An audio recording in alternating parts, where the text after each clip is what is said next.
In today's video, I'm going to teach you how to create glass card effect. We'll build a clean, frosted glass style card in Figma, and I'll walk you through each action so you can follow along confidently. Start by opening your browser and heading to Google. Type Figma, then open the official website. Once you're in, create a new design file so you have a fresh canvas to work on. This gives us a clean space to build the effect without distractions. Next, bring in your background image. You can drag an image onto the canvas or use the import option. Choose something with color and contrast.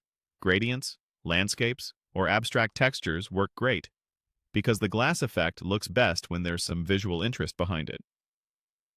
Scale the image to fill the frame, and to keep things tidy, consider locking that background layer so you don't accidentally move it later. Now draw a rectangle where you want your glass card. This will be your card's base. Place it over an area of the background that provides nice contrast. If you like a softer look, you can subtly round the corners, but that's optional. With the rectangle selected, click the fill color in the right sidebar. Switch the fill type from solid to gradient. Choose a linear gradient because it's simple, versatile, and perfect for glass. Adjust the gradient line so it runs diagonally across the rectangle, corner to corner. This diagonal direction helps the light appear more dynamic across the surface. Set the opacity of the two gradient stops to around 40% on one end and 10% on the other.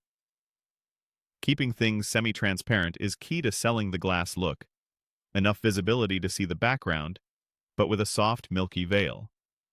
Now match the gradient colors to your background. Use the eyedropper to sample hues from the scene behind the card, choosing lighter tints for the higher opacity stop and slightly deeper tints for the lower opacity stop. Keeping the colors related ties the card naturally into the environment, avoiding a pasted-on feel. Head to the Effects panel in the right sidebar. Add a drop shadow to lift the card subtly off the background. Keep it delicate. A small blur, a slight vertical offset, and low opacity often look most realistic.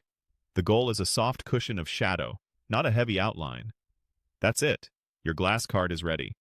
Make sure the card sits above the background in your layer stack, and tweak the gradient angle, colors, and shadow softness until it feels cohesive. Save your file, and you've got a clean, modern glass effect ready for any design.